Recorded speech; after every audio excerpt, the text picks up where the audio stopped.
Just finished watching Supernatural Season 1, Episode 10, Asylum, for the first time. I give this one a 7 out of 10. Delightfully campy, although very reminiscent of House on the Hill, a movie that scared the crap out of me as a kid. My favorite line, "That is why I always get the extra cookie." I do predict that Sam's abilities means that ghosts and demons are drawn to him and will probably give him the ability to communicate with them more than a normal human would. And I think Dean's ring, which has a striking similarity to John's, is actually a tracking device or has some other relevance to the plot. And I am ridiculously excited to see Daddy Winchester because I'm certain he's in the next episode. And I wish I could watch it right now, but unfortunately I'm out of time for the night. So, tomorrow! I just watched Season 1, Episode 11 of Supernatural for the first time, episode titled Scarecrow. My favorite line, "Hope your apple pie was freaking worth it!"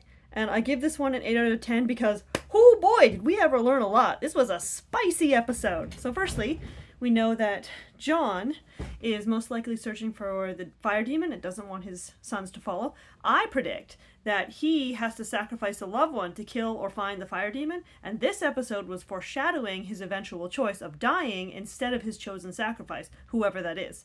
I correctly predicted that she was a manipulator, although she isn't leading them to a house where they get trapped by demons. She's apparently the daughter of a demon or someone, so I got pretty close with that one. She's a henchman.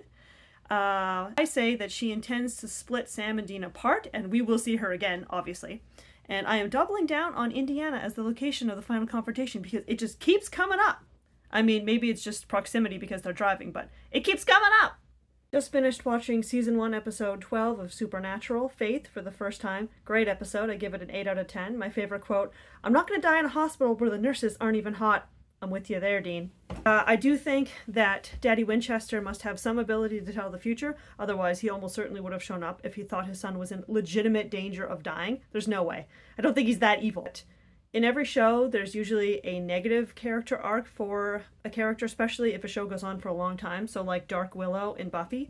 And I think Sam's negative character arc will flip his morals. So the good characters always become truly, truly awful evil, just like Willow. So I think Sam will become really, really evil. And in contrast, I think Dean will have more of a guilt/depressive episode like Lucifer in Lucifer. We'll see if I'm right. Just finished watching Supernatural Season 1, Episode 13, Route 666 for the first time. Not a great episode. I think we can all agree with that. My favorite line, "How am I supposed to burn a truck, Dean?" Love it. And that racist truck, the way they made it move and rev, so stupid. But let's talk about something more interesting.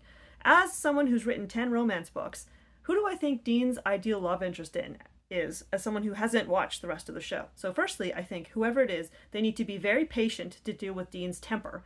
They have to be naive, specifically because Dean is so sarcastic. They have to be able to have that sarcasm just bounce right off them.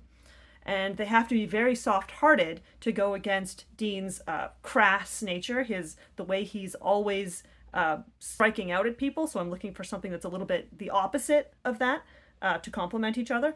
And finally, I wouldn't see Dean in an enemies to lovers situation, so specifically friends to lovers. Whoever his love interest would be, they would be friends first.